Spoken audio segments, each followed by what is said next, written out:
자, 오늘 주시는 말씀 함께 찾겠습니다. 사도행전 20장 1절부터 12절까지 말씀입니다. 222쪽입니다. 사도행전 20장 1절부터 12절까지 말씀입니다. 222쪽입니다. 신약성경 사도행전 20장 1절부터 12절까지 저와 여러분이 한 절씩 교독하겠습니다. 소유가 그침에 바울은 제자들을 불러 고난 후에 작별하고 떠나 마게도냐로 가니라. 그 지방으로 다녀가며 여러 말로 제자들에게 권하고 헬라에 이르러 거기 석 달 동안 있다가 배 타고 수리아로 가고자 할 그때에 유대인들이 자기를 해하려고 공모함으로 마게도냐를 거쳐 돌아가기로 작정하니 아시아까지 함께 가는 자는 베레아 사람 부로의 아들 소바도와 데살로니가 사람 아리스타고와 세군도와 더베 사람 가이오와 및 디모데와 아시아 사람 두기고와 드로비모라.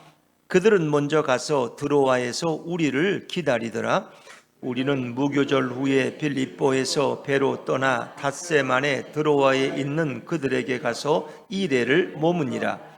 그 주간의 첫날에 우리가 떡을 떼려 하여 모였더니 바울이 이튿날 떠나고자 하여 그들에게 강론할세 말을 밤중까지 계속하며 우리가 모인 윗다락에 등불을 많이 켰는데 유도고라 하는 청년이 창에 걸터 앉아 있다가 깊이 졸더니 바울이 강론하기를 더 오래 하며 졸음을 이기지 못하여 3층에서 떨어지거늘 일으켜 보니 죽었는지라. 바울이 내려가서 그 위에 엎드려 그 몸을 안고 말하되 떠들지 말라 생명이 그에게 있다 하고 올라가 떡을 떼어 먹고 오랫동안 곧 날이 새기까지 이야기하고 떠나니라.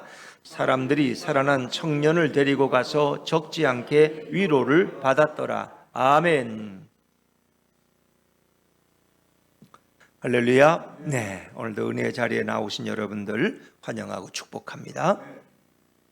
자, 오늘은 졸다가 창에서 떨어진 청년, 이런 제목으로 함께 은혜 나누기를 원합니다. 우리는 지난 주일에 바울이 에베소에서 가졌던 로마를 향한 비전, 꿈을 묵상했습니다. 내가 로마도 보아야 하리라. 바울은 그의 선교 여행 중에 에베소라는 도시에서 가장 많은 시간을 보냈습니다. 에베소라는 곳은 바울이 바로 에베소서라는 교회에 편지를 보냈는데 그곳이 바로 에베소입니다. 그리고 거기서 그는 오랫동안 2년 동안 성경을 가르치는 사역을 두란노 서원을 통해서 했던 것을 우리는 이미 생각했습니다. 2년 동안 많은 사건을 경험하고 열심히 제자를 양육하고 또 복음을 증거했습니다. 또 심지어 얼마나 에베소에서 복음을 능력 있게 전했는지 에베소의 마술사들이 그들의 마술책을 다 가지고 와서 쌓아놓고 불사르고 회개하여 죽게 돌아올 정도로 정말 주님의 말씀은 힘이 있고 흥왕하여 영적 세력을 얻게 되었다. 성경은 그렇게 기록하고 있습니다. 자, 이제 바울이 에베소 사역을 마무리할 즈음에 그의 마음속에 예루살렘을 거쳐서 내가 로마로 가야 한다는 그런 복음의 꿈이 불타오르기 시작했습니다. 우리가 지난주에 읽은 말씀이지만 사도행전 19장 21절 말씀, 여러분 그 앞에죠. 사도행전 19장 21절 말씀을 다시 한번 읽어보겠습니다. 시작. 이 일이 있은 후에 바울이 마게도냐와 아가야를 거쳐 예루살렘에 가기로 작정하여 이르되 내가 거기 갔다가 후에 로마도 보아야 하리라 하고 아멘 그랬습니다. 자, 로마도 보아야 하리라. 역시 이 비전과 꿈이 있다는 것은 아름다운 것입니다. 여러분의 꿈은 무엇입니까? 여러분이 뭔가 이루고자 했던 것을 만약에 성취했다. 그럼 그 다음은 이루고자 하는 일이 없는 것입니까? 바울은 1차, 2차, 3차 선교여행을 다 마치는 그런 상황입니다. 근데 그런 새로운 꿈, 하나님 주신 꿈을 가지고 있는데 그것은 배를 타고 멀리 태평양을 건너서 로마까지 가는 것입니다. 로마는 바로 그 시대 세계를 제패한 나라요, 세계의 중심지였습니다. 바울의 꿈은 사실 로마에 머물지 않아요. 로마를 거쳐서 내가 서바나까지 가. 서바나라는 건 지금 스페인을 가리키는 겁니다. 그의 비전은 스페인까지 이미 향하고 있었다는 것입니다. 그래서 여러분, 우리가 나이가 들든 젊든 꿈이 있다는 건 아름다운 거예요. 30대 꿈이 있죠. 20대 꿈이 있어요. 얼마나 꿈이 많겠어요. 50대 무슨 꿈이 있겠어? 이렇게 편안히 있다가 그냥 정년에 퇴직하는 게 꿈이지 그냥. 그리고 연금 잘 받으면서 연금이 고갈되지 않아서 내가 죽을 때까지만 공무원 연금이든 국민연금이든 잘 나와서 그냥 편안하게 살면 되는 거지. 뭐 그런 꿈. 그런데 만약 우리가 70대에 어떤 꿈을 가질 수 있다면 얼마나 좋을까요? 저희가 배웠던 교수님 중에 이장식 교수라고 이제 제가 섬겼던 한신대학의 그런 교수님 계셨는데, 그분은 주로 교회사, 기독교 역사를 가르치는 분이었는데, 정말 그분은 자기가 대학에서 은퇴한 이후에 그가 선교사로 나가셨어요. 선교사로.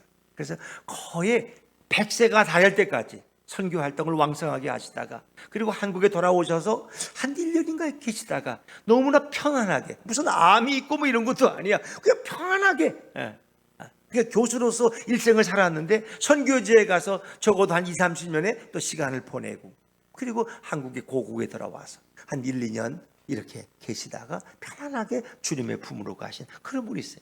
그분의 꿈은 보통 사람들은 대학 교수가 꿈이야, 거기다 학장이나 총장 한번 하면 꿈을 다 이뤘다고 생각해. 근데 그분은 그 꿈이 거기서 내가 가르친 것처럼 내가 선교지에 가서 내가 복음을 증거하겠다는 거예요. 이게 참 너무 아름다운 교수님의 삶 아닙니까? 저는 신학대학 교수들이 다 이렇게 선교지로 가면 아마 모든 엄청난 역사가 일어나라고 봐요. 자기는 안 그래요. 자기는 은퇴하면 연금 받으면서 그냥 편안하게 있기를 원하고, 교회에서 부르면 설교는 한 번씩 하고 이러지, 이 선교지에 가시려는 분 별로 없어요. 대학 교수 중에도, 신학교 교수 중에도 교회를 3개나 개척하신 분도 있어요. 정경현 박사님이라고 아주 신약의 권위자인데, 그분은 교회를 서울에 3개나 개척을 했어요. 참 놀라운 일이죠. 어떻게 그 교수의 박봉을 털어가지고 교회를 또 하나 세우고, 그래서 또 자기가 설교하다가 교회가 안정되면 목회자를 세우고, 자기는 다른 데 가서도 개척을 해서 또 교회를 세우고, 정말 아름다워. 그래서 자기가 가르치는 것과 또 자기가 살아가는 것이 일치된 그런 훌륭한 분들을 볼 때마다 우리는 참 마음에 감동을 받습니다. 오늘 바울에게도 이런 꿈이 있었다는 것입니다. 때로 우리는 어떤 힘든 일을 끝냈을 때 그 다음에는 뭔가 새로운 의욕이나 꿈이 생기지 않는 것을 경험할 때가 있어요. 이제는 기력도 쇠진하고 더 이상 무엇을 하고 싶은 의욕이 일어나지 않을 때가 있어요. 그게 제일 불행한 거예요. 제일 불행하다는 건 내게 내일이 없다는 거야. 꿈이 없다는 거야. 그냥 잘 먹고 잘 살았으면 좋겠어. 좀 내가 열심히 일했으니까 이제는 편안히 쉬었으면 좋겠어. 대부분 많은 분들이 특히 공무원이나 회사원이나 뭐 선생님들이나 또 목회자들까지도 그래. 그래서 소원이 뭐냐 그러면, 아니 내가 무슨 소원, 내가 이제 70에 은퇴하면은 연금 받으면서 퇴직금 받아가지고 시골에 집 하나 짓고 거기다 상추 심고 고구마 심고 감자 심고 그거 그저 먹고, 그래서 공해 없는 거 먹고 편안하게 이렇게 살았으면 좋겠다고. 근데 그건 꿈이 아닙니다. 그건 어찌 보면 내가 살아있고 숨쉬고 있는 동안은 뭔가 내 삶에 나의 도움이 필요로 하는 곳에, 나를 필요로 하는 곳에 가서 내가 섬기는 거, 봉사하는 사람이 될 수 있다. 이것처럼 귀한 일이 어디 있겠습니까? 저는 우리 예수분교회 성도들은 적어도 이런 꿈을 가질 수 있기를 바랍니다. 내가 가지 못한다면 누군가를 위해서 기도하는 사역이 내 일생에 지속될 수 있어요. 내가 숨이 붙어있는 한 내가 그 사역을 위해서 기도하기를 중단하지 않겠습니다. 얼마나 아름다운 일입니까? 마음속에 늘 새로운 의욕과 꿈이 불타는 분들이 행복한 사람이고, 그분이 젊은입니다. 옆에 분들한테 한번, 앞뒤 분들에게 물어보세요. 당신은 꿈이 있는 젊은입니까? 시작. 당신은 꿈이 있는 젊은입니까? 네. 김종혜 권사님은 어떤 꿈이 있어요? 우리 하람이 빨리 키워가지고 장계 보내고 그냥 그게 꿈입니까? 그보다 더 위대한 꿈이 있으실 것 같아요. 우리 김희자 권사님도 이제 꿈을 품을 수 있길 바랍니다. 우리 손자들 다 키우는 게 그냥 그렇게 꿈입니까? 손자들 결혼하는 거 내가 보는 게, 그때까지 내가 사는 거, 그거 정도가 아니라 뭔가 주님을 위한 더 아름다운 꿈을 가질 수 있다면 얼마나 좋을까요? 네, 그렇습니다. 우리 최윤영 집사님도 이제 내가 이제 장학사가 되면 이제 내 꿈 다 이뤘다, 이렇게 생각하지 마시고 더 아름다운 꿈, 한국의 이 교육계를 위해서 내가 더 기독교인으로서 내가 더 봉사할 일이 없을까? 이런 아름다운 꿈을 가질 수 있다면 우리 아이들에게도 얼마나 정말 도움이 되고, 우리 교육계에도 좋은 신선한 어떤 변화를 줄 수 있는 그런 저는 크리스찬이 될 수 있다고 믿습니다. 우리는 꿈이 갖는 거예요. 저에게도 꿈이 있어요. 나에게도. I have a dream. 저에게도 꿈이 있어요. 마틴 루터 킹 목사님에게만 꿈이 있는 게 아니라 마틴 루터 킹 목사님 어떤 꿈이 있었어요? 나는 얼굴이 흰 아이들이나 얼굴이 검은 아이들이 같은 버스를 타고 같은 교실에서 공부하고 같은 식당에서 음식을 먹으면서 같은 운동에 뛰어노는 그런 날이 오기를 꿈꾼다 그랬어요. 그러다가 물론 그 고난의 대가가 너무 커서 총에 맞아서 죽었어요. 그는 죽었지만 그 꿈은 이루어진 줄로 믿습니다. 안 그래요? 이런 유색인종과 같은 흑인 계열에서 미국의 대통령이 나오잖아요. 오바마 같은 대통령이 나오고 그 꿈이 이루어진 거예요. 전에는 상상도 하지 못한 일이, 상상도 하지. 지금은 뭐 흑인 유명한 챔피언들, 가수들, 연예인들, 덴젤 워싱턴인가? 그 키 크고 잘생긴, 그치 맞죠? 얼마나 훌륭한 흑인. 나는 그분이 제일 좋은 것 같아. 미국 배우 중에는 덴젤 워싱턴 같은 이런 훌륭한 사람들이 있어요. 우리가 정말 꿈을 꾸면은 하나님이 그 꿈을 이루어 주신다는 거예요. 그러나 이제 요셉도 꿈을 꿨는데 그 꿈을 이루기 위해서는 대가를 많이 치러야 됐어요. 형들에게 미움도 받고 노예로 팔려가고, 그렇죠? 그리고 가진 고생도 해서. 그러나 하나님은 결국 그 꿈을 이루어 주셔서 그가 애굽의 국무총리가 되고 자기 가족을 다 애굽으로 초청해서 그들을 다 기근 가운데서 먹이고 입히고, 그래서 나중에 그것이 시작이 되어서 이 유대 민족이, 히브리 민족이 결국 200만의 인구까지 발전해서 결국은 출애굽하는 역사를 이루는 것이 그 요셉의 꿈으로부터 시작됐다는 걸 우리는 잊어버릴 수가 없는 거예요. 여러분이 주님 안에서 가진 그 아름다운 기도의 소원, 그 아름다운 비전과 꿈이 한 가문을 변화시키고 한 동네를 변화시키고 한 민족을 바꿔놓을 수 있는 것을 믿으시기 바랍니다. 그것은 바로 성령님이 우리와 함께 하실 때 그런 것입니다. 그것은 내 야망이 아닌 것입니다. 저는 여러분 속에 계신 성령께서 여러분 마음속에 늘 새로운 꿈, 복음에 대한 비전, 미래에 대한 환상을 부어주기를 주님의 이름으로 축원합니다. 그러나 꿈은 쉽게 이루어지는 것은 아닙니다. 거기에는 대가가 요구됩니다. 오늘 에베소에서는 정말 놀라운 복음의 역사가 일어나서 에베소 지역 곳곳에, 그 아시아 곳곳에서 하나님을 찬양하는 소리들이 일어나고 수많은 사람들이 예수의 말씀에 귀를 기울였어요. 근데 그것을 거절하고 그것을 불편해하는 이들도 있었습니다. 그들은 바로 우리 지난 시간에 생각했지만 우상 제조업자들이었습니다. 데메드리오라는 우상 제조업자는 아데미 여신상을 만들어서 세계 7대 불가사의 중에 하나가 이 아데미, 에테나에 있는 아데미 여신상이에요. 그 조각상을 만들어다가 돈을 벌고 수입을 올렸는데 바울이 이 지역에 와서 하나님을 증거하고 예수를 증거하니까 사람들이 그 신상을 사지 않아. 그 거짓된 걸 뭐하러 사느냐 말이에요. 그래서 그는 사람들을 선동해서 바울과 그 일행을 핍박하기 위하고 소동을 일으켰어요. 그러나 에베소의 서기장은 참 지혜로운 사람이었어요. 당신들의 지금 이 소동은, 이 집회는 불법 집회라는 거예요. 로마가 이걸 용납하지 않는다는 거예요. 그리고 이 사람들에겐 아무런 죄가 없는데 왜 이들을 여러분들이 핍박하느냐, 그러면서 그들을 다 해산시키는 것을 볼 수 있어요. 이 소요, 바울의 일행을 인한 이런 한 도시에 소요가 일어났을 때 바울은 이제 그곳을 떠나게 됩니다. 예루살렘을 거쳐서 로마로 가기 위해서 에베소를 떠납니다. 근데 바울은 예루살렘으로 바로 가지 않고 자신이 복음을 전했던 마게도냐와 아가야, 이 아가야는 고린도 지역을 얘기하는 거예요. 아가야, 마게도냐와 아가 지역을 한 번 더 순회하는 선교 여행을 하게 되었는데, 이 선교 여행의 목적은 두 가지였어요. 첫 번째는 내가 지금 떠나면 다시 돌아올 수 없다는 예감이 들어서 마지막 그 선교지를 또 한 번 방문해보고 싶었어요. 그래서 이번 여행을 마치고 이제 그가 배를 타고 로마로 가면은 그는 다시 돌아오지 못할 것 같은 그런 예감이 있었어. 왜? 로마에서 순교할 것이기 때문에. 그래서 그는 고별 여행과 같은 그런 마지막 선교 여정을 가는 것입니다. 또 한 가지 목적이 있어요. 사실 그때 예루살렘 교회에도 이 비가 오지 않고 기근이 들어가지고 농사가 안 돼요. 그래서 다 그들이 너무 생활하기가 힘든 거야. 그래서 그냥 이 유럽에 있는 교회들, 에베소나 고린도나 뭐 이런 마케도냐 지역의 교회들, 이런 교회들로부터 이런 부조금을 걷었어요. 헌금을 걷었어요. 요즘으로 말하면 이렇게 수혜헌금 같이 이렇게 기근 헌금 뭐 이런 걸 걷어가지고 그것을 이제 모교인 예루살렘에 전달하는 일을 하게 되었어요. 정말 새로 개척된 이 신생 교회들이 모교인 예루살렘 교회를 돕기 위해서 헌금을 드린다는 것은 참으로 아름다운 일이잖아요. 우리 예수분 교회가 이렇게 역사는 길지 않지만 뭐 그것이 뭐 많은 액수는 아니에요. 많은 액수는 아니에요. 그러나 우리 교회가 그래도 18, 19교회 기관과 교회와 선교사님들을 기도하고 또 매달 한 번도 누락되지 않고 그분들에게 지금 개척부터 지금까지 계속 이렇게 선교 헌금을 보내드릴 수 있다는 것 너무 참 감사한 일이라고 생각합니다. 제가 기도한다면 앞으로 우리 예수분교회가 힘이 생긴다면 더 많은 교회를 돕고 그들을 위해 기도하는 그런 교회가 됐으면 좋겠어요. 우리가 뭐 개척교회라고 해서 하지 못할 일은 아닌 거예요. 우리가 오히려 개척교회를 주님이 은혜를 주실 때 우린 더 큰 일도 할 수 있다는 것입니다. 교회의 위대함은 건물이 큰 것이나 교인이 많아서 교회가 위대한 게 아니에요. 그 교회가 그들의 힘에 넘치도록 주님의 사역을 위해서 우리들을 드리고 헌신하느냐 하는 것이 중요한 것입니다.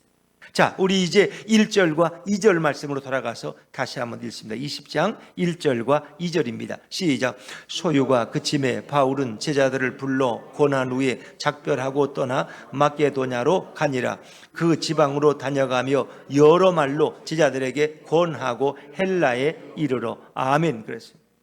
자, 에베소에서 고린도에 이르는 여러 지역을 이제 바울은 돌아가면서 지하들을 권했다. 이 권했다는 것은 권면하다 혹은 양육하다, 격려했다 이런 의미를 가지고 있어요. 그래서 바울은 복음의 씨를 뿌리는 것만이 아니라 그 복음의 씨앗이 잘 자라는지 그들을 양육하고 돌보는 사역도 그가 감당했다는 것입니다. 그러니까 자녀를 낳고 기르지 않으면 그 아이는 방치되는 거예요. 고아가 되는 거예요.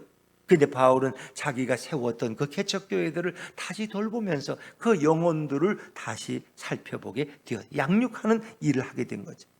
우리도 늘 우리가 이렇게 이제 여러분은 뭐 집사님, 권사님 뭐 이렇게 그렇잖아요. 그러면 이제 이 교회에 우리보다 믿음이 연약한 분들이 있다면 그분들을 위해서 나도 꼭 한두 분씩 기도하고 또 따뜻한 말로 위로하고 또 그분들에게 이게 사랑의 좋은 간증을 나눌 수 있는 그런 관심을 갖는다는 건 너무 좋은 거예요.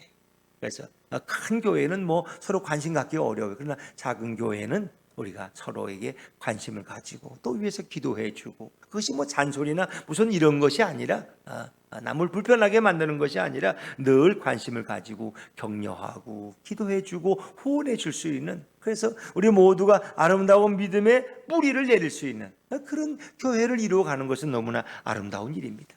오늘 바울은 특별히 그런 양육하는 사역을 감당했다는 거죠. 자, 이제 3절 말씀으로 넘어가 봅니다. 3절입니다. 시작. 거기 석 달 동안 있다가 배 타고 수리아로 가고자 할 그때에 유대인들이 자기를 해하려고 공모함으로 마게도냐를 거쳐 돌아가기로 작정하니 아멘. 유대인들이 자기를 해하려고 하는 건 해치려고 공모하는 자들이 있어요. 저 바울 저놈을 그냥 살려두면 안 되겠어. 저놈을 이번에 요절을 내야 되겠어. 이렇게 생각해요. 자, 근데 3절에 보니 거기 석 달 동안 있다 그랬죠. 이 석 달 동안 거기 석 달 동안은 바로 이 아가야 고린도에서 석 달을 머물렀어요. 근데 고린도에서 석 달을 머물면서 그가 기록한 책이 있는데 혹시 아실까? 예? 어디 로마서를 이렇게 아시죠? 언제 한번 얘기했어요, 제가? 참 대답하는 게 신기하네요. 네, 그랬습니다. 고린도에서 석 달 몰면서 로마서를 기록을 했어요. 그러니까 바울은 열심히 선교하면서도 어느 곳에 머물면 쉬는 게 아니야. 거기서 또 하나님의 은혜를 입어서 책을 기록을 해요. 성경을. 그래서 로마로 가기 전에 로마인들에게 그 로마서를 보내서 그들을 준비시키기 위한 목적이었습니다. 또 하나 깨닫는 사실은 어디에 가도 반대와 핍박은 계속된다는 것입니다. 유대인들은 바울이 가는 곳이면 어디든지 따라와서 그를 괴롭혔어요. 더더욱 그들의 음모는 이번에 바울이 배를 타고 만약에 선교 항해를 하게 되면 여행할 때 그런 선상에서 바울을 그냥 바닷속으로 던져놓을 계획까지 세웠다 그럽니다. 그래서 바다에서 죽이면은 누가 알 사람이 없는 거야. 바울이 그냥 선상을 걸으면서 기도하고 있는데 갑자기 나타나서 그를 그냥 밤에 묶어서 던져버리면 아무도 알 사람이 없는 거예요. 책임질 필요도 없어. 그냥 그 선상에 왔다 갔다 하다가 휘청해가지고 바람 불어서 그냥 떨어진 모양이라고 이렇게 설명하면 되는 거야. 그냥. 그러나 성령께서는 바울에게 그 위험을 알려주셔요. 그래서 바울이 배로 가는 여행을 포기하고 육로를 통해서 가는 거 보면 참 놀라워요. 주님께서 늘 바울과 함께 했어요. 그래서 고린도에 있을 때 또 예루살렘에서 성령이 옆에 서셔서 주님이 바울아 두려워하지 말라.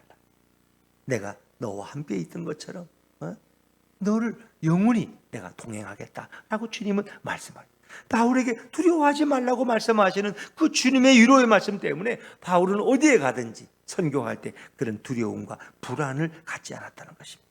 여러분, 우리도 그래요. 아무리 선한 일도 거기에도 반대자가 있다는 걸 생각하세요. 바울에게는 뭐 말할 것도 없죠. 우리는 그런 방해를 받을 때마다 그것이 주님이 원하지 않는 일이 아니라 악한 영이 그 일을 반대하고 있구나 하는 것을 생각하세요. 그것이 주님의 뜻이라면 우리는 믿음으로 기도하고 나아갈 수 있는 그런 믿음의 뿌리와 용기도 우리에게 필요한 것입니다. 그 고난을 통해서 주님은 우리의 믿음과 인격을 더 아름답게 만져주시고 성숙시키길 원하시는 것입니다. 바울은 이제 성령께서 그 음모를 미리 알려주셨기 때문에 배를 포기하고 마게도냐로 돌아가는 육로를 선택했습니다. 그렇습니다. 세상에 막힌 길은 없어요. 주님 안에서는 늘 길이 있는 것을 믿으시기 바랍니다. 여긴 방법이 없어. 아니, 방법이 있어요. 주님은 오죽했으면 자신을 뭐라고 소개했어요? 나는 길이요. 길이 왜 없어요? 길은 수도 없이 많아요. 우리가 알고 있는 건 그저 우리 눈에 보이는 한 가지에 불과해요. 주님이 아시는 길은 한두 가지가 아니에요. 주님은 늘 우리의 길을 열어주시는, 그분이 구원의 길을 열어주시고 이 땅에서 우리가 선교할 때 그 길도 열어주시는 거예요. 주님의 방법은 다양하고 그 지혜는 무궁무진한 거예요. 그래서 우리가 늘 예수님을 의지하는 사람에게는 늘 새로운 길이 준비되어 있는 것을 믿으시기를 바랍니다. 그래서 우리에게는 절망이 없다는 것입니다. 우리가 구약성경을 읽어보면 하나님의 심판이 있고 하나님의 진노하시고 막 그러지만 거기에 끝이 아니야. 하나님은 마지막에 늘 그들에게 새로운 또 길을 열어주셔요. 소망을 부어주시고 소망의 씨를 남겨주시고 남은 자, 렘넌트라는 렘넌트 사상이라고 그러는데 남겨진 영혼들이 있어서 그들이 또 새롭게 나라를 시작할 수 있도록, 이 하나님의 역사는 참 위대한, 우리 인생도 마찬가지. 우리는 절망이 없어. 그래서 가장 어리석은 사람은 뭐예요? 자기 인생의 끝을 보는 거예요. 그래서 우리 사회에 물론 여러 가지 뭐 요건들이 있지만 너무 이렇게 자살하는 분들이 많다는 건 너무 참 안타까운 일이에요. 오죽했으면 그럴까? 우린 충분히 이해가 돼요. 또 정신적인 어떤 두려움과 불안이 오니까 또 그런 자기도 모르게 그런 선택을 할 수가 있는데, 여러분, 우리 주님을 의지하면 주님께는 반드시 길이 있어요. 끝이 없어요. 나는 절망이다. 아니에요. 주님께는 늘 소망이 있어요. 우리는 우리의 영원한 소망 되시는 주님을 더 의지하고 나아갈 수 있기를 주의 이름으로 축원합니다. 자, 바울이 가는 길을 아무도 막을 수 없어요. 그래서 바울은 걸어서 선교지를 순회하게 되고 그리고 그것을 이루어 나가는 것입니다. 우리가 가는 믿음의 여정에도 방해 세력이 있을 수 있어요. 장벽이나 환란이 가로막힐 수도 있어요. 그러나 우리의 믿음의 행진은 중단되어서는 안 되는 것입니다. 여러분이 어떤 선한 일을 위해서 기도하고 노력할 때에 방해가 있다고 포기하지 마세요. 히브리서 10장 38절 39절에 이런 말씀이 있어요. 나의 의인은 믿음으로 말미암아 살리라. 또한 뒤로 물러가면 내 마음이 그를 기뻐하지 아니하리라 하셨느니라. 우리는 뒤로 물러가 멸망할 자가 아니요 오직 영혼을 구원함에 이르는 믿음을 가진 자니라. 할렐루야. 그랬어요. 갈라디아서 6장에 보면 너희가 선을 행하되 낙심하지 말지니 때가 이름에 거둘 것이라는 거예요. 거둘 것이라. 이 주님의 말씀이에요. 주님 말씀 안에는 절망이 없다는 거예요. 이렇게 해서 바울 일행이 도착한 곳이 바로 드로아였어요. 자, 우리 6절 말씀을 한번 건너가서 읽어볼까요? 6절입니다. 6절 시작. 우리는 무교절 후에 빌립보에서 배를 떠나 닷새만에 드로아에 있는 그들에게 가서 이레를 머무느니라. 아멘. 이 드로아라는 건 여러분 기억하시죠? 바울이 2차 선교여행 때 어디로 가야 할지 몰라서 방황할 때 마게도냐 사람 하나가 환상에 나타나가지고 건너와서 우리를 도와주시오라고 소리치던 그곳이 바로 이 드로아예요. 근데 바울이 다시 드로아를 방문하게 되었어요. 그리고 거기서 일주일을 머물렀다는 것입니다. 자, 그리고 이제 거기서 먼저 배를 타고 온 동행들을 만났어요. 그리고 거기 드로아에서 성도들을 돌보았어요. 그리고 나서 바울은 거기서 이제 사람들을 모아놓고 예배를 드리게 되었는데, 이 드로아에서 일어난 일이에요. 오늘 유도고란 청년이 말씀을 듣다가 3층 난간에서 떨어져서 죽는 일이 일어나는데 이게 바로 드로아에서 일어난 일이에요. 한번 우리가 이 사건을 좀 주목해 보면 좋겠습니다. 자, 우리 7절과 8절 말씀입니다. 7절과 8절, 7절, 8절 같이 한번 읽어봅니다. 시작. 그 주간의 첫날에 우리가 떡을 떼려 하여 모였더니 바울이 이튿날 떠나고자 하여 그들에게 강론할세 말을 밤중까지 계속하며 우리가 모인 윗다락에 등불을 많이 켰는데. 아멘. 시작은 그 주간의 첫날에, 옛날 성경에는 안식 후 첫날이에요. 안식 후 첫날. 요한복음 시장 보면 안식 후 첫날 막달라 마리아가 새벽 미명에 등잔을 들고 예수님의 무덤을 찾아가요. 안식 후 첫날. 그게 이제 주일날이야. 우리 보면 토요일이 안식일이니까 그 다음 날이. 근데 이제 이 새로운 성경은 그 주간의 첫날이야. 그 주간의 첫날. 그러니까 우리가 여러분 집에서 달력 보시잖아요. 일주일이 쭉 나와 있으면 한 주간의 제일 첫날이 무슨 요일이에요? 주일날이죠. 우리는 이제 사실은 이제 편의상 월요일 새벽에 이렇게 나오면 제가 이제 월요일 이제 한 주간을 시작하는 첫날입니다. 그러지만 사실은 그리스도인들은 주일이 시작이야. 첫날이야. 한 주일의 시작은 주일이야. 한 주간의 시작은. 그래서 오늘 성경에도 그 주간의 첫날에 우리가 떡을 떼려 하여 모였더니 이렇게 말씀하는 거죠. 이걸 보면은 그들은 주로 그 주간의 첫째 날이 바로 주일인데 주일에 모여서 예배드렸다는 것입니다. 그래서 이 주일의 첫날은, 주간의 첫날은 바로 안식 후 다음 날인데 주님이 무덤에서 부활하신 날. 우리는 그 날을 무슨 날이라고 그래? 주의 날. 계시록 1장 10절에 보니까 주의 날, 주님의 날. 우리는 그것을 줄여서 뭐라 그러는 거예요? 주일. 날일자를 쓰니까 주일이야. 주님의 날이야. 주일은 주님의 날이야. 내 날이 아니야. 주님의 날. 그래서 주님 앞에 나와 예배드리는 날로 창세기 하나님 그렇게 만드신 거예요. 그래서 가능하면 이제 주일날은 일하는 것보다는 좀 영혼과 마음이 쉼을 얻고 주님 앞에 예배드리는 날로 그렇게 주님이 정하신 날이에요. 복 주시기 위해 정한 날이 바로 주일이다. 근데 사실 전에는 초대교회는 보면 이제 토요일에도 모였고 처음에는 주일날도 모였어요. 토요일은 원래 율법에서 지키던 유대인들의 예배하는 날이 안식일이잖아요. 그렇죠? 근데 예수님이 안식일 다음 날 부활했기 때문에 그들은 주일날 모여서 예배드려요. 이 두 가지 전통이 있었는데 그 후에는 주일을 예배드리는 날로 통일하게 됐어요. 그래서 이제는 안식교만 안식일을 토요일에 예배드리지 우리는 주일날 예배드리게 되는. 그래서 그들은 주일에 모였다는 것입니다. 근데 그들이 모이면 뭘 했어요? 그들은 떡을 떼려 하여 모였다. 그때 예배는 성찬이야, 성찬. 떡을 떼는 것이 중요한 그들의 예배의 한 모습이었다 하는 것을 우리가 생각해 볼 수 있어요. 그래서 그들은 모일 때마다 주의 만찬을 나누었어요. 어찌 보면 이것이 원래 교회 전통이야. 천주교는 그들의 중요한 미사의 가장 중요한 것은 뭐예요?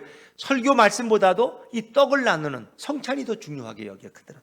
성찬이 없으면 안 되는 거예요.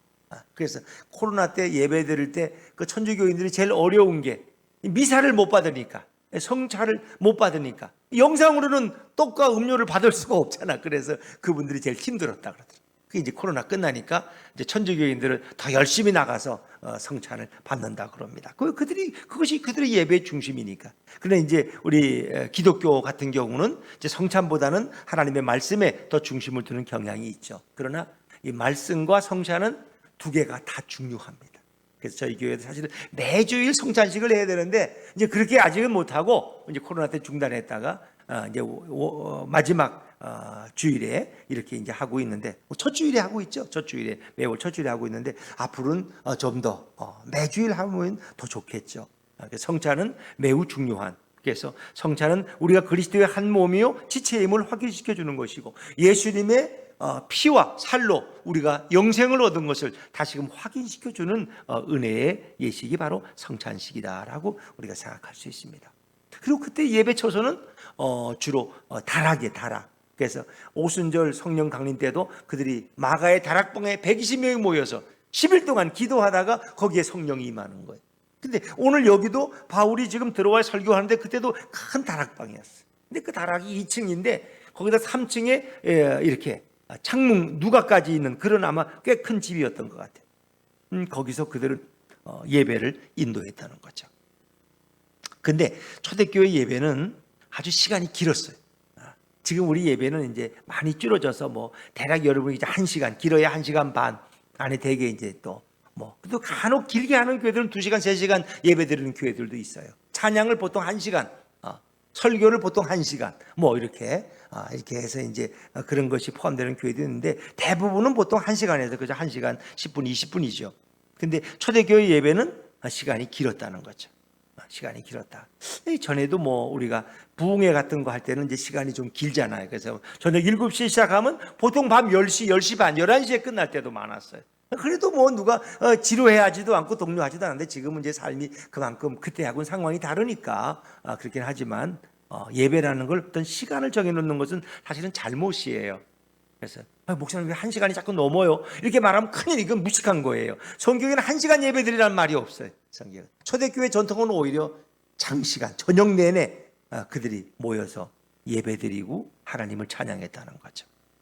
그래서 전 초저녁부터 모이면 밤늦게까지 계속되었다는 거죠. 근데 이제 이게 교회 성장학자들이 연구를 해보니까 교회가 막 부흥할 때 예배 시간이 길어지는 것이 특징이었어요. 설교도 길어지는 게 특징이었어요. 근데 교회가 역사적으로 쇠퇴할 때 특징은 예배 시간과 설교 시간이 좀 줄어든다는 거예요.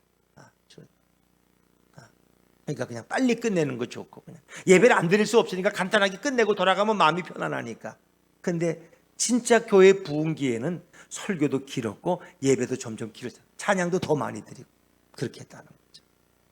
그래서 우리는 또 어떤 분들은 그런 말, 목사님 설교가 짧고 예배가 이렇게 싹 하고 그냥 1시간에 끝나야지 교회가 부흥됩니다. 그렇게 말씀하는 분들도 있어. 근데 사실은 교회가 부흥하는 교회를 보면 예배 시간이 다 길어. 설교 시간이 보통 목사님 설교가 45분, 50분. 예배는 1시간 반에서 2시간. 특히 그런 교회들이 더 많이 부흥한다는 거예요. 참 이상하죠. 우리는 짧게 드리고 현대인들이 너무 좋아하는 예배를 드리면 그냥 될 것 같은데 실제 그냥 시간만 1시간이지 마음의 감동을 느끼지 못한다는 거예요. 그 짧은 시간 속에 초를 달고 분을 따지다가. 그러나 대개 부흥하는 교회들은 예배 시간이 1시간 만에 2시간이다. 설교는 최소한 45분에서 50분이다 하는 걸 우리가 한번 다시금 생각해 볼 필요가 있다는 것입니다. 왜? 대부분은 일주일에 한 번, 길어야 일주일에 이제 해봐야 2번 오는데 정말 그 심령을 말씀으로 채우지 않으면 한 주간을 어떻게 세상에서 그 거친 파도와 싸우면서 유혹을 이기면서 살아갈 수 있겠느냐는 거예요. 그래서 우리는 충분히 말씀을 듣고 감동을 받고 기도하고 결단하는 그런 것이 예배의 중요한 요소가 되어야 된다는 거예요. 자, 이렇게 긴 예배 가운데 이제 한 가지 사건이 발생했어요. 유도고란 청년이 등장하는데, 자, 우리 9절 말씀입니다. 9절 같이 읽죠. 시작. 유도고라 하는 청년이 창에 걸터 앉아 있다가 깊이 졸더니 바울이 강론하기를 더 오래 하매 졸음을 이기지 못하여 3층에서 떨어지거늘 일으켜 보니 죽었는지라. 이 죽었던 건 사실에 왜 이 사도행전을 기록한 사람이 누가예요? 누가 기록했다고요? 누가가. 근데 누가는 직업이 원래 의사예요. 누가복음도 기록하고 사도행전도 기록했지만, 그러니까 의사가 진단했는데 죽은 거야. 누가가 기록했는데 의사니까 당연히 진맥을 해봤겠죠. 근데 죽었어요. 자, 그런데 오늘 성경에 보니까 아마 바울의 설교는 아마 고별 설교의 형식이었을 것이고, 이제 떠나면 다시 돌아오지를 못해요. 그러니까 할 말이 얼마나 많이 있었겠어요. 그래서 그 말을 밤중까지 계속했네. 밤중까지. 그 말은 굉장히 길었을 거예요. 강론하세의 말을 밤중까지 계속하면 7절에 보니까 결국 그런 상황 가운데서 유도고가 졸다가 결국은 이제 떨어진 사건이 일어나게 됐는데, 이 유도고란 이름이 참 재미있다는 거 아세요?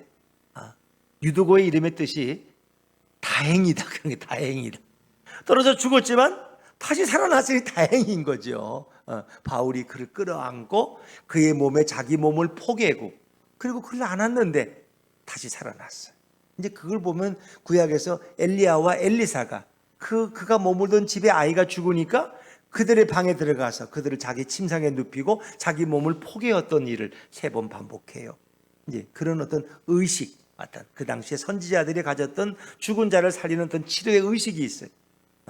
온기를 전해주고 하나님의 영을 위해서 기도했겠죠. 하나님의 영이 다시 역사하기를. 그런데 그 아이들이 구약에서 살아나죠. 그런데 유두고도 정말 기막히게 놀랍게 죽었던 자리에서 살아나는 것을 우리가 볼 수 있습니다.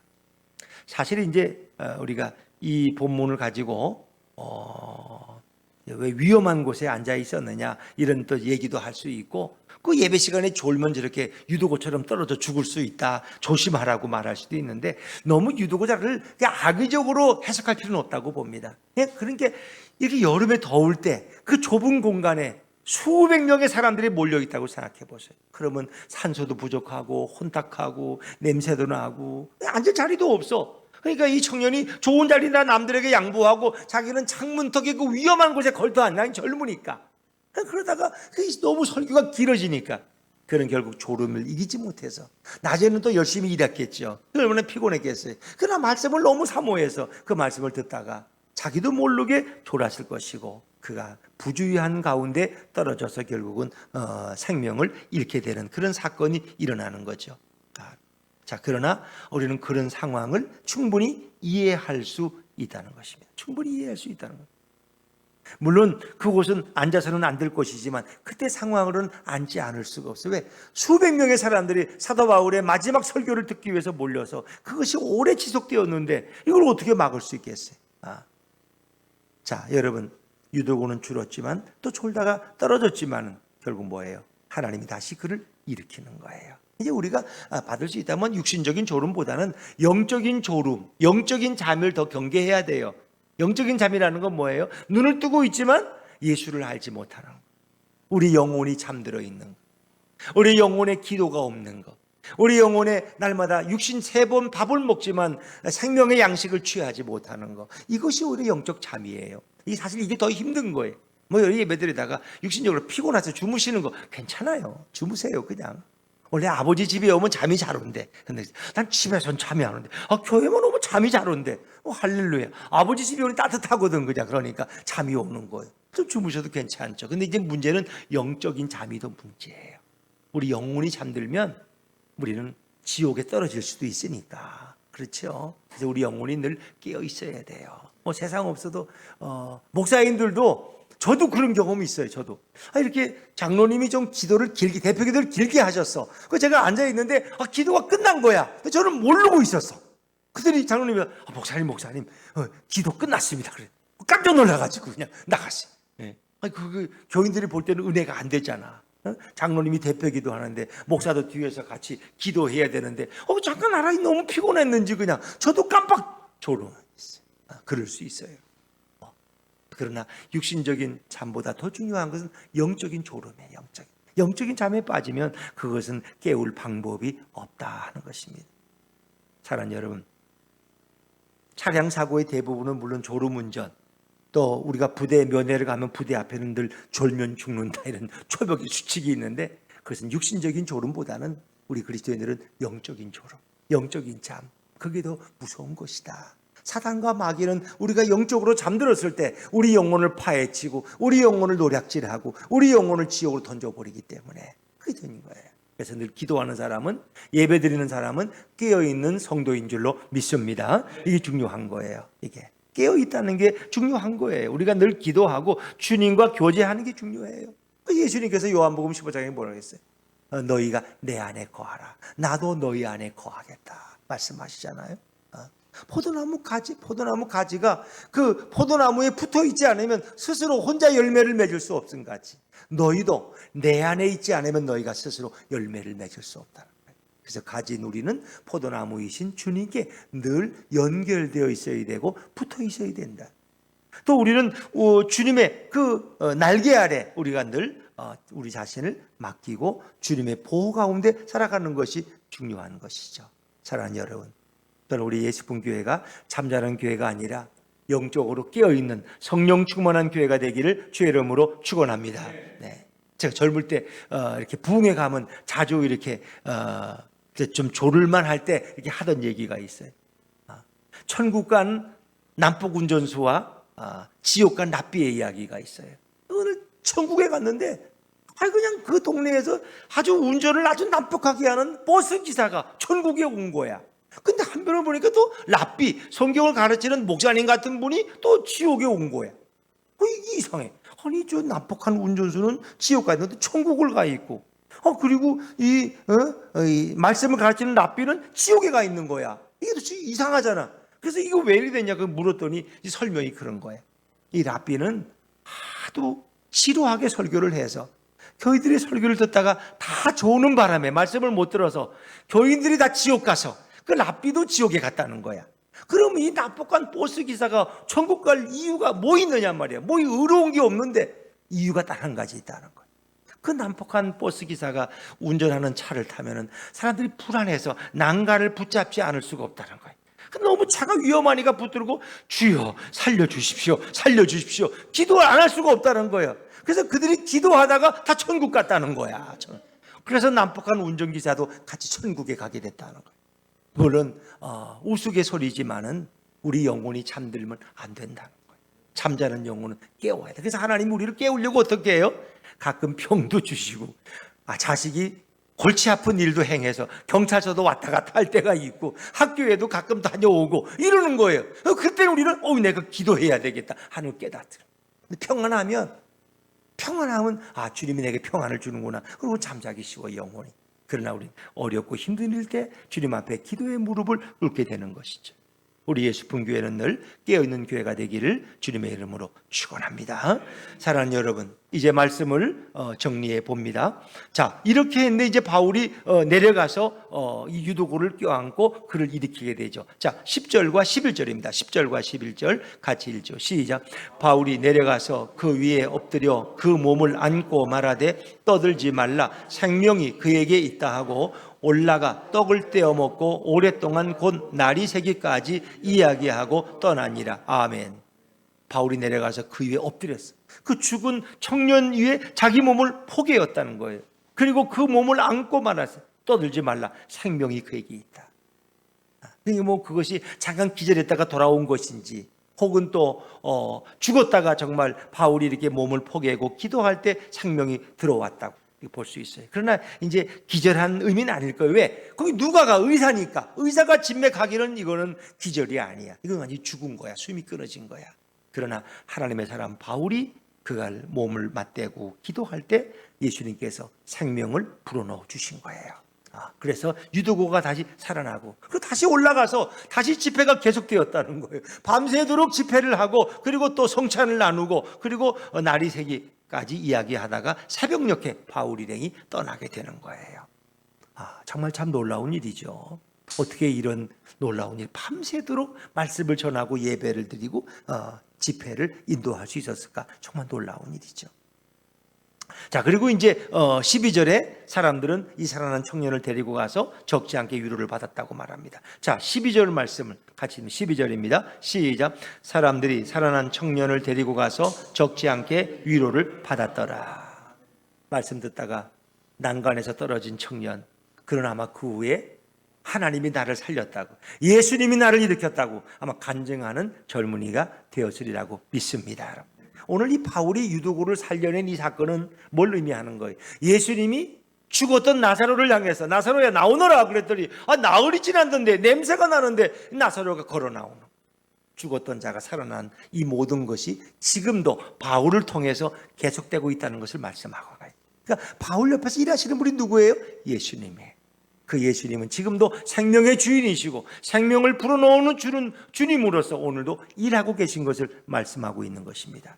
죽은 나사로를 살리신 예수님의 역사는 지금도 바울을 통해서, 베드로를 통해서, 우리들을 통해서 그 역사는 계속되어지고 있다는 거죠. 생명의 주인이 바로 예수 그리스도십니다. 우리 육신의 생명도 그분이 주장하시지만 우리의 영적 생명도 주장하시는 분이 바로 예수님이십니다. 그 하나님이신 그 전능하신 예수님을 의지하면서 그 주님이 주시는 생명의 풍성한 가운데, 주님이 주시는 위로와 기쁨 가운데서 또 남은 한 주간도 여러분 찬양하며 감사하며 승리하시는 우리 성도님들 되시기를 주의 이름으로 축원합니다.